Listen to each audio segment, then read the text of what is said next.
I've been working in IT and telecom pretty much my whole life.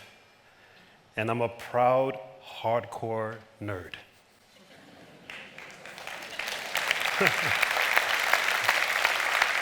But for the last few years, I've been working with artificial intelligence. This thing that the media has been scaring everybody, saying that all of us are going to lose our jobs to this software, this thing. The media, Hollywood has been telling us that it's going to come and kill us all, right? Anybody seen the movie Terminator? Yeah? But I'm here to tell you that that's all crap. It's not true. I've been living with this. I've been presenting. If I'm not presenting on stage, I'm talking to a group of CEOs somewhere in Europe. I flew to Brussels and talked to the EU members and told them what are the implications of artificial intelligence to society, industry, blah, blah, blah, blah, blah, blah, blah. And let me tell you, after living with it, being with it, developing with it, the experience I got, the epiphany I had was that this software, which reads 10 million pages a second, it can remember everything I've ever seen, everything I've ever read, everything I've ever touched, and is able to connect all those dots. This amazing thing is the ultimate assistant to us, is there to help us. But what it's done is given me the opportunity for me to experience the true me, to know who I am.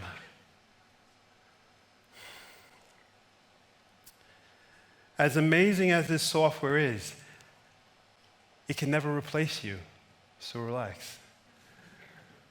And you're going to experience it and you're going to find out right now for yourself. You ready? Here we go.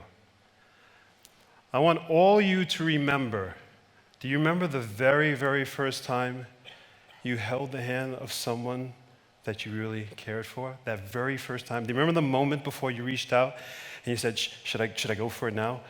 Are they going to squeeze my hand back? Oh, I hope they do. Do you remember that moment? Do you remember how your body felt? Do you remember the first moment when you kissed someone? The very first kiss? Do you remember how your stomach was? Do you remember what you were thinking about? Oh, I hope she kissed me back. And us guys, we go, should I do something else? It's a guy thing.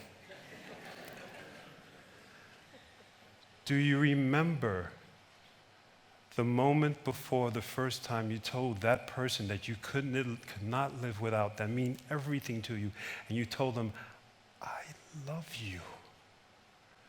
Do you remember the moment before you said that? Do you remember what your stomach was doing? Do you remember how you were sweating? Do you remember how your toes were cold and your toes were going like this, even though your shoes were tight? Somehow your toes did that somehow. Do you remember all the feelings? Remember your hormones raging, but you had to say those words. Do you remember all those feelings from those words to that first kiss, to that first hold of hand? Do you all remember that? Program that. Write an algorithm for that. We cannot do that. It is impossible. You are you. You are truly unique. But my question I have for all of you, do you know who you are? Do you? Because this wonderful thing is going to expose it, and this is the opportunity of a lifetime to embrace it. Here we go. Tell me if this sounds familiar for most of you. When you're home, most of you, you know what? When I'm home, this is me when I'm home. This is me. I'm the true me. That's me. That's when I'm at home. But when I go to work, I'm someone else. Sound familiar? Right? Everybody, and people, I'm very proud of that. Yep, I'm really me at home, but when I go to work, I'm something else. And then when you go to work, you wonder, how come nobody sees me? How come nobody appreciates me? How come nobody understands me? How come my boss thinks I'm incompetent? It's your fault. You decided to bring this one to work. This is the only person we get to see. This one here. Is that you? No, the real you is over here. But no, you bring this. This is who we judge. And you're wondering why. Why am I not loved? Why am I not appreciated? This is who we get to see. The one that you said is not you. Let's do some math. How many hours of the day are you home being you? I'm not talking about sleeping. That's not being you. That's sleeping, right? How many hours a day are you really you? Got that number? Good. How many hours of the day are you at work? How many hours of the day are you not at work but thinking about work? Don't you get it? We don't know who you are. The bigger thing is, do you know who you are? You don't even know that person. You're not even spending time with that person. That poor thing is over there by itself. And you're thinking, oh my God, poor me, poor you, the real you. Who is that?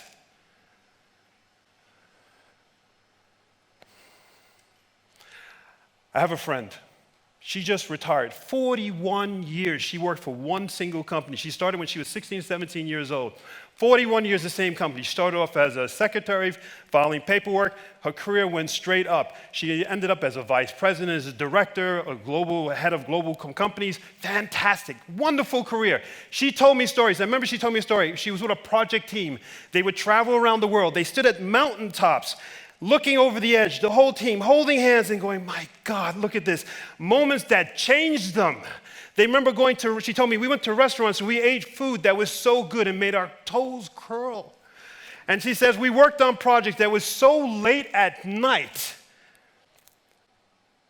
that things got giggly. And we laughed, that laugh that makes people cry. And she said, years later, we would talk about that one night and that laugh that we shared. So I called her up the other day and I said, how are you doing?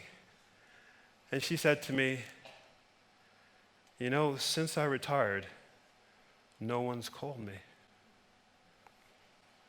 And I said, what? She goes, it's worse than that. She goes, before I retired, two women especially, who I've been working with for years, they said, you know, you're a fantastic person. You have all these innovative ideas. When you retire, I'm going to hire you. I want to take all your ideas into my company. I want to take you into my company, and we're going to grow.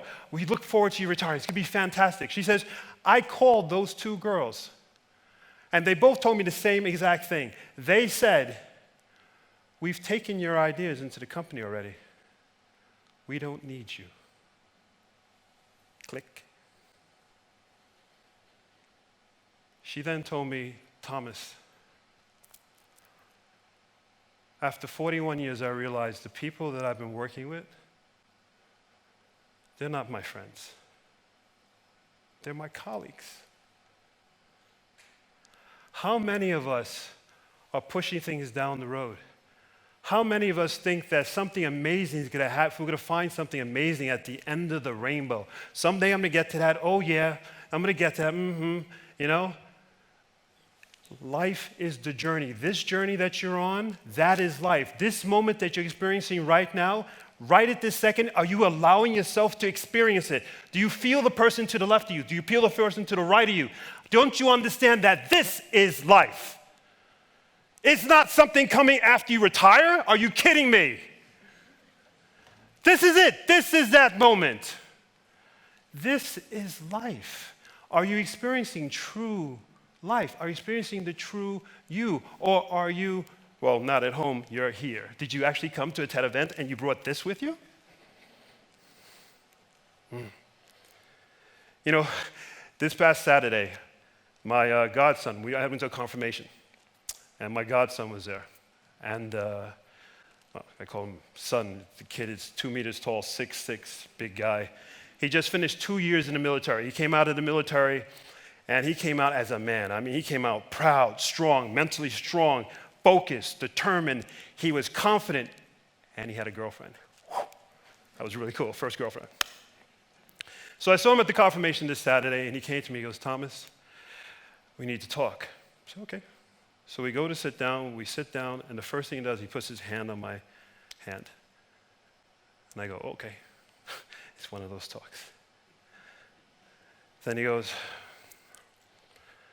Thomas, I went to the doctor. I was like, oh, it's one of those talks. Okay, I'm ready, okay? He goes, the doctor told me I have attention deficit disorder. That explains everything. And I said, what? He goes, that explains why I don't have a girlfriend. That explains why I don't want to play in the band anymore. That explains why I don't get out of bed. I didn't know what to do. 48 hours later, 2 days later, I called him up on the phone. And I called him up and I said, I love you. And he answered the phone and answers the phone and says, who starts off the phone call like that, Thomas? And I said, you don't understand. I'm your godfather. I failed you on Saturday. I should have told you the following. I should have told you, do not let anyone's opinion about you determine who you are. Was that person who said that to you, were they there when you were home crying? All of you, all of us, we've all been home crying by ourselves. Something devastating happens. Your wife tells you that she wants to leave you. She wants to divorce you. You're crying, you're devastated. Your kids tell you, I hate you. You're home crying. Is that person there? Your boss tells you something, you're incompetent, you're horrible. Are they there at your most critical moments that define you? They're not. Yet we take the words of these people who are not there in the most important moments of our life and we say, oh my God, I'm nobody, I can't do anything. Are you kidding me? Your most important moments that define you. You're here now, you survived all that. You're amazing, you're true, you pull through, and you let people's opinion take you down, and that's it? That's not what you're here for.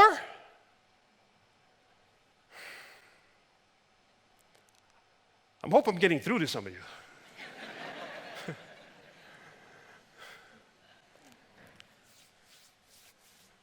Maybe this next story will wake you up a little more.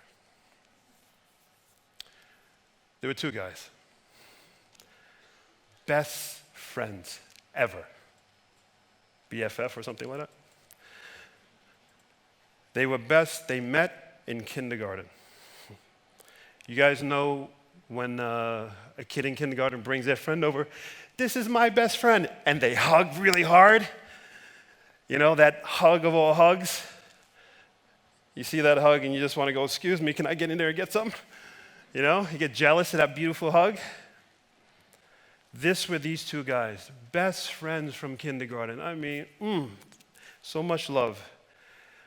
When they got to their early 20s, they had a fight, a disagreement, but it was ugly. It was ugly. They didn't talk again. Decades would go by, and they would see each other in the street, and it wasn't a look of disgust, it was a look of, I want to kill you. It was that ugly. One of them, when both of them got to their late 60s, 70s, one of them went to the doctor. The doctor told him, you have cancer. He came home and he told his wife, and his wife said, without hesitation, you know what you got to do. And the guy, him and his wife, he knew exactly what she was talking about. They had not talked about him and his friend, not in years or decades. They haven't talked about him in 50 years. This wasn't something you didn't talk about. But yet he knew when she said that, he knew what she meant. So he went, picked up the car keys, drove in the car, drove to his friend's house, or former friend, or whatever, get confused. Knocks on the guy's door. His friend opens up the door, seizes him and goes, what are you doing here? I hate you. How dare you come to my house? And the guy goes, you know why I'm here. And his friend says, no, don't do this to me. And he says, you know why I'm here. And his friend says, no, starts crying, no. Don't do this to me. And in a moment, they hugged again. For the first time in 50 years, they hugged again.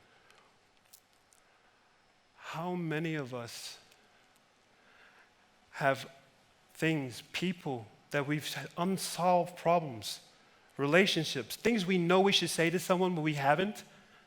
Are you going to wait 50 years? It causes illnesses. It gives you heartache. You know in your mind right now, you're thinking about it. You know what I'm talking about. You have something in your head, and you're going to wait 50 years? You're going to wait till you're sick or someone's sick? Why are you doing that? Oh, well, no, sorry, you're not going to do that. But are you going to use another excuse? Are you going to use the excuse of, oh, the doctor called me this, and so, sorry, that's horrible for me. Or, no, well, waiting till I'm retiring. Oh, no, you know what? I'm not in this box. All these excuses that we do, we're never our true self. We must be our true self. This time, this age, what I'm trying to tell you that I experienced, that the technology is allowing you to be you. This revolution that's coming that's supposed to be scary is not scary. It's all about you. So I'm going to tell you right now, I'm going to teach you right now, I'm going to show you how to let the true you come out. You guys ready? Here we go. For the next 24 hours, I want you to be the true you, the absolute true you, whatever the true you is. If the true you is a person that's dignified and serious, be dignified and serious for the next 24 hours. If the true you is someone who's very serious and focused and is trustworthy when they do their work, be that for the next 24 hours. But here we go. If 24 hours is too much, do it for an hour. If an hour is too much, do it for 10 minutes. If 10 minutes is too much, do it for 60 seconds. 60 seconds. I want you to be the true you. Ready? I want you to okay, be the true you. Be the true you. Let's focus, focus, focus, focus. After 60 seconds, yes! Woo, that felt good. I'm the true me. When was the last time you were the true you for 60 seconds, okay? Here you go. After 60 seconds, do it for another 60 seconds. Ooh, that felt good. Do it for another 60 seconds. Then do it for 10 minutes. Then do it for an hour. Then do it for a day. And then do it for the rest of your life. Being just you for the rest of your life. That's all we want from you. To be you. The realization I had, this artificial intelligence, the technology, is here to remind you that life has always been and always will be all about you. Thank you very much.